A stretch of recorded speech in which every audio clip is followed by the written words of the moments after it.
Hello everyone, आज है 30 मई और आज इस वीडियो में हम बात करने जा रहे हैं पीसी ज्वेलर्स के बारे में। 46 रुपीज़ का शेयर है, तकरीबन 1.5% की गिरावट यहाँ पर देखने को मिली है आज, जबकि बाजार में बहुत भयंकर तरीके से गिरावट देखने को मिली थी।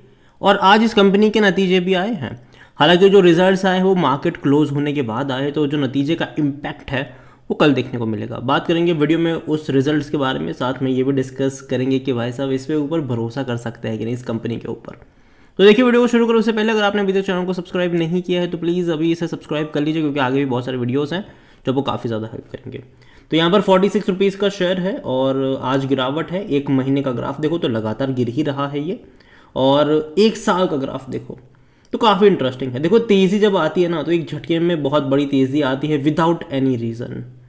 ये जो तेज़ी आई थी 28 से जब ये गया था 60 रुपये के ऊपर, तभी मैंने वीडियो बनाकर कहा भी था कि मत फंसना, बल्कि अगर आपके पास है तो आपके पास मौका होगा यहाँ से एग्जिट करने का, ना कि एंट्री करने का।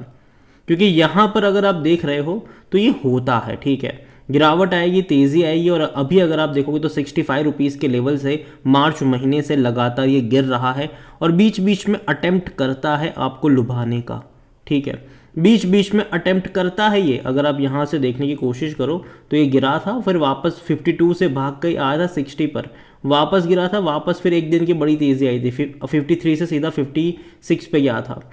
तो ये बीच बीच में ऐसा करेगा, लेकिन ग्राफ मुझे उतना ज़्यादा इसका पॉजिटिव नहीं लग रहा है। इवन कंपनी का जो फंडामेंटल्स भी है वो भी उतना ज़्यादा अभी का जो सिनारियो है उसको ध्यान में रखते हुए नहीं लग रहा है। 5 साल का ग्राफ देखो तो देखो बीच बीच में कई बड़े पिरामिड्स बनाए हैं। एक टाइम तो ऐसा भी था कि 20 रुपये से 100 रुपये पर ये गया था, ठीक है, बाद में हुआ क्या, वही 100 रुपये से वापस आ गया 24-25 पर, दोबारा तेज़ी दिखाई, दोबारा नीचे। तो भैया ग्राफ काफ़ी डरावना है।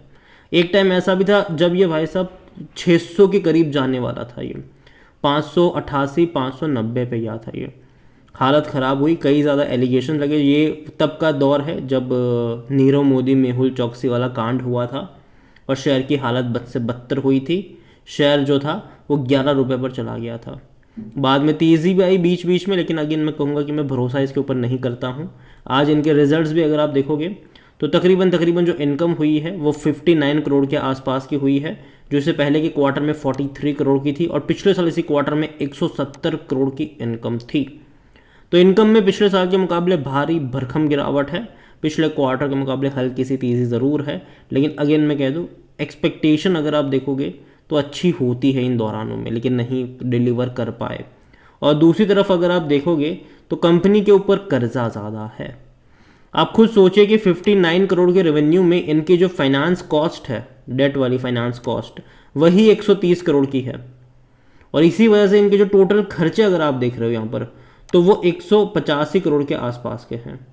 अगर आप इनकी एम्प्लॉय बेनिफिट अगर आप एक्सपांस देखोगे तो वो है ही नहीं, सिर्फ 6.5 करोड़ का एम्प्लॉय बेनिफिट क्वार्टरली अगर आप देखोगे तो यहीं से आप समझ सकते हो कि कितना कम है ये, ठीक है। कॉस्ट ऑफ मटेरियल कंज्यूम भी देखो 33 करोड़ के आसपास का। सबसे ज़्यादा कॉस्ट कहाँ पर है, डेट को लेकर है, कर्जे को लेकर है। यहाँ पर 180 185 करोड़ का खर्चा हो रहा है। हालांकि कम हुआ है, ठीक है, लेकिन पिछले साल के मुकाबले 330, लेकिन पिछले साल भाई साहब रेवेन्यू भी तो ज़्यादा था। आप वो भी तो देखो, पिछले साल के मुकाबले खर्चा कम हुआ लेकिन रेवेन्यू भी तो बहुत ज़्यादा था अटप के टाइम पर। और एंड ऑफ द डे अगर आप देखते हो तो इस क्वार्टर में भी एक्सपेक्टेड था वैसा ही है। 120 करोड़ के आसपास का लॉस करा है इस कंपनी ने, जो कि इससे पहले के क्वार्टर में 200 करोड़ के आसपास का था और पिछले साल 300 करोड़ का था, लेकिन पिछले साल रेवेन्यू भी ज़्यादा था इनका, ठीक है। तो नंबर जो आए हैं वो कोई भी तरीके से मतलब अच्छे मैं नहीं कहूँगा इसको, बिल्कुल भी नहीं, क्योंकि ख़राब नतीजे हैं ये। खर्चे बहुत ज़्यादा है और ये खर्चे आप कम कहाँ कर लोगे। आप मटेरियल तो भैया लगना ही लगना है, आप कहाँ मतलब खर्चा कम करोगे। फाइनेंस कॉस्ट जो है वही इनकी ज़्यादातर इनको खा रहा है और लॉस हर क्वार्टर में है, आगे भी होगा। और जहाँ तक आज वॉल्यूम देखोगे तो 5.5 लाख के आसपास के शेयर्स यहाँ पर ट्रेड होते नजर आए। एक टाइम पे 600 रुपये का शेयर था ये, बाद में नीरव मोदी मेहुल चौकसी वाले कांड ने पूरी हालत ख़राब कर दी इस कंपनी की। मार्केट कैप इसका 2000 करोड़ के आसपास देखने को मिल रहा है। कंपनी में देखोगे सबसे पहले अगर मैं आपको डिविडेंड की तरफ मतलब बात करूं तो 50 पैसे का 2018 में पे करा था, उससे पहले 1 रुपये 3.5 रुपये तक का पे करता था। तब हालात अच्छे थे इनके, अच्छे दिन चल रहे थे, लेकिन बाद में चीज़ें बद से बदतर हुई। अब कंपनी खुद ही लॉस में है। हर क्वार्टर में 200 करोड़ का अगर कंपनी लॉस करेगी तो डिविडेंड तो भूल ही जाओगे, आपको पे करेगी। और रेवेन्यू वैसा 50-60 करोड़ का रेवेन्यू कोई रेवेन्यू नहीं होता। और अगर आप वैल्यूएशन के हिसाब से भी देखोगे तो नेगेटिव में पी है, क्योंकि जाहिर सी बात है लॉस कर रही है कंपनी।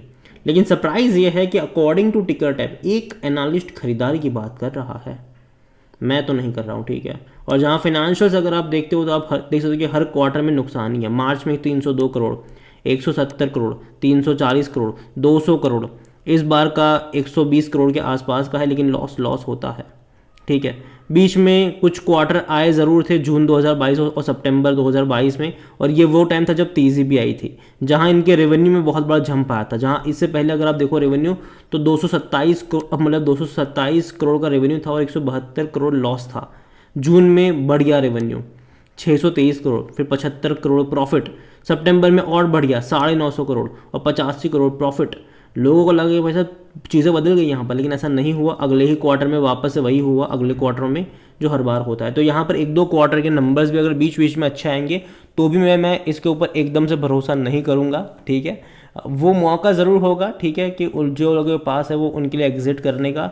अभी तो देखो यार, पीसी ज्वेलर्स मैं अवॉइड करने की ही बात करूँगा, क्योंकि जितनी तेज़ी दिखाई है उतनी गिरावट भी ये दिखा सकता है आने वाले टाइम में। शेयर होल्डिंग को लेकर अगर आप देखोगे तो 54.53% की होल्डिंग प्रमोटर के पास है, एक भी शेयर गिरवी नहीं है। म्यूचुअल फंड के पास भी कुछ भी नहीं है।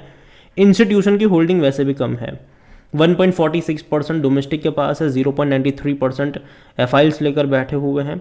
रिटेल और अदर के मिलाकर 43.08% की होल्डिंग है, जिनमें से अदर पार्टीज बहुत ज़्यादा है यहाँ पर 28.05%, और रिटेल इन्वेस्टर के पास भी तकरीबन 15% के आसपास की होल्डिंग ज़रूर है। लेकिन देखो कंपनी अगर आप देखोगे तो मैं इतना ही कहना चाहूँगा कि मैं अभी इसको अवॉइड कर रहा हूँ। हालांकि दिसंबर के मुकाबले रिटेल ने बिकवाली ज़्यादा करी है, 18.75% से रिटेल इन्वेस्टर बेच कर 15 पर आए। लेकिन जिन्होंने भी बेचा है फ़ायदे में रहे हैं, क्योंकि अगर आप दिसंबर और मार्च का शेयर होल्डिंग पैटर्न अगर आप देखते हो तो एक्चुअली में शेयर में गिरावट ही आई है, ठीक है।